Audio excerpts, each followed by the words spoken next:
Hello, my name is Mark Douglas. I'm written quite a few books. I'm putting together a book on handball. I'm going to call it The Art of Zen Handball. A little tongue in cheek, but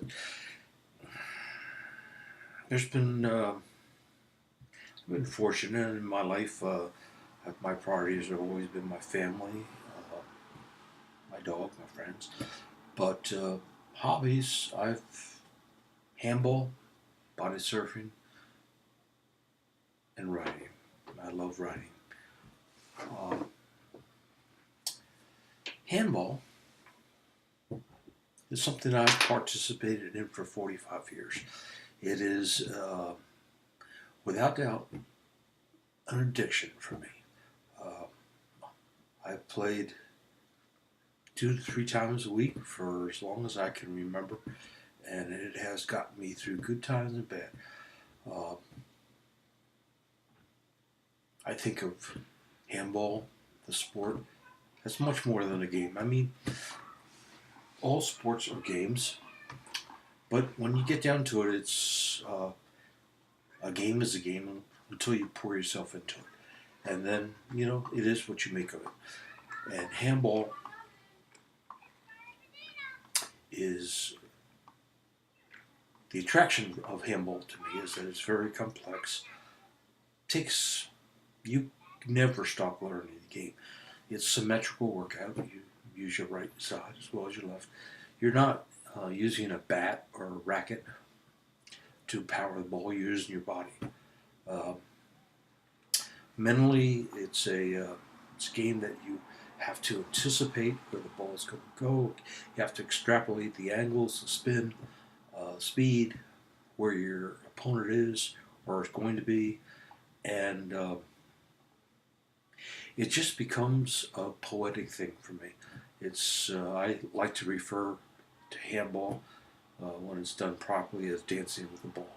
You you do become as let's see, Chevy Chase would say, na na na na na, one with the ball. Oh well, that's my attempt at humor. But This book is going to be broken down into different segments. The first will be mechanics because um, there's many national athletes that play handball, and they get away with some bad habits. But uh, I found out the hard way. Mechanics make the real true difference in longevity of your ability to play well. Um, I was a very good handball player when I was younger, but at my prime, I played very few tournaments, and the reason is because I coached my kids in soccer. Uh, Soccer is a weekend game. Consequently, I had to make a choice whether I was going to coach or play handball, and it was really no contest. I don't regret it in the least. But uh, that being said, uh, when my son was in his final years of high school, he began to really enjoy handball. We traveled around the country and started playing tournaments.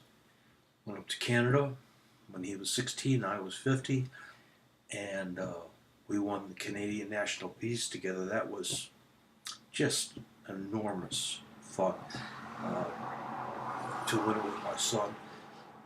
Every game went to a tiebreaker, and I didn't realize it, but at the time I'd had a mini stroke before I went up there. And then he and I went out to LA and played in the USHA Nationals.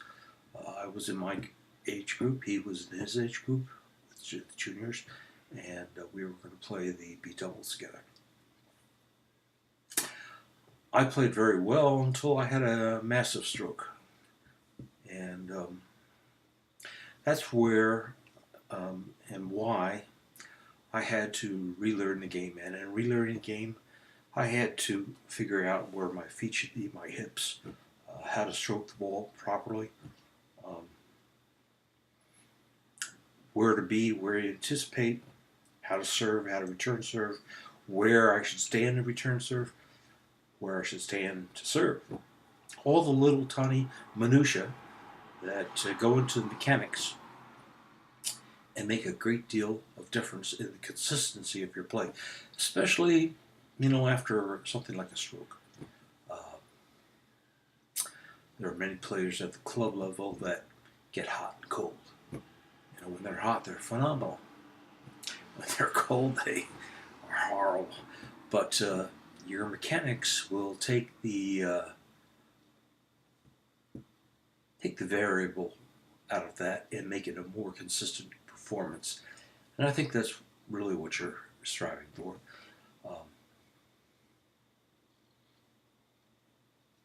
Handball is not as popular as it once was.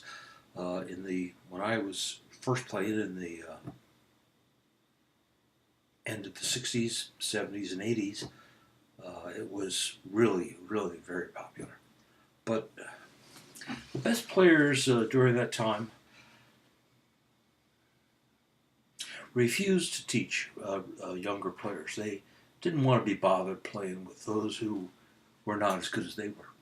So if they were forced into a game with a beginner, what they would do is they would freaking crush them, treat them like roadkill.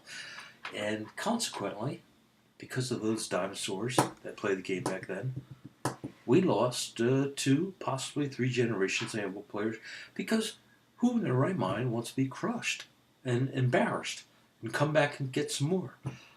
So we lost a whole lot of good potential handball players. Now the problem is that we live in a time and an era of instant gratification. And that is not possible with handball, which to me is the attraction. But for those who are young and they're looking to step on a court or a playing field or surface and have instant gratification, it ain't gonna happen. It's just too difficult. You gotta use your offhand. In my case, it's left hand, unless you're ambidextrous, which very, very few of us are. You gotta learn how to hit the ball so your hand doesn't look like a meatloaf when you're done. And you gotta learn the strategy of the game, and it just takes time. However, I've taught the game to hundreds and hundreds of people,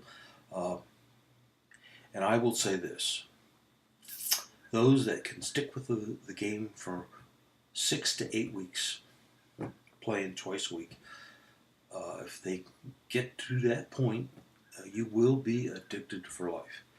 If you can't get through that point, just drop out. And that's what the vast majority of beginners do. They drop out. So you have to be motivated. You have to want to learn how to play.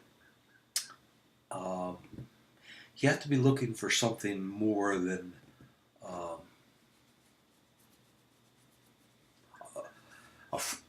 walk through the flowers. It's a commitment. It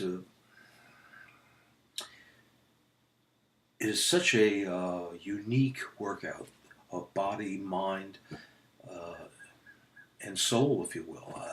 You go in. I used to go in. I was self-employed. I ran my own company for 32 years, and I'd go in having a bad day, stressed out, and I'd come in like a lion and go out like a lamb. So I'm going to end this particular introduction to the book, and then at various times through the book, I'm going to come back on the video, because there's certain aspects of the game that are simply too difficult to put into words, and a picture, a video is worth a lot of different words. So thank you for your interest in the book and in handball. It's been the love of my life. Listen, I don't want to overdo that. The love of my life is my wife and kids, but handball is just part of me. It's inseparable, and I love it. This past year, I suffered several massive strokes, and I've had, I think, a remarkable recovery, thank God. Some mostly due to luck and other things, but I'm not going to get into that. But I went from beating players routinely 21, 2, 3, and then after the stroke, hello, they were beating me 21, 2 to 3. So I had to take my ego and park it at the shelf and relearn the game. And it was a very, very long process. So, but, I've built up a repertoire, and I'm at the point where, I'm never satisfied with my game. I always feel I could play better, but, I go down and,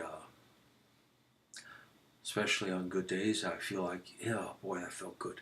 Now, I have lots of bad days, but I try to keep it in perspective.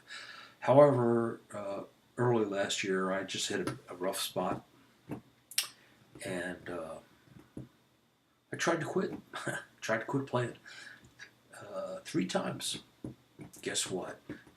It didn't last, didn't take. I came crawling back to the course because it's not just the camaraderie, and there is a special camaraderie in handball, I think unique to handball. You go to any city, you bring your bag, and you got a game, and you got a friend. That's it. Nothing else you have to know. You play handball? Come on down, man. Let's get a game going. And awfully good people.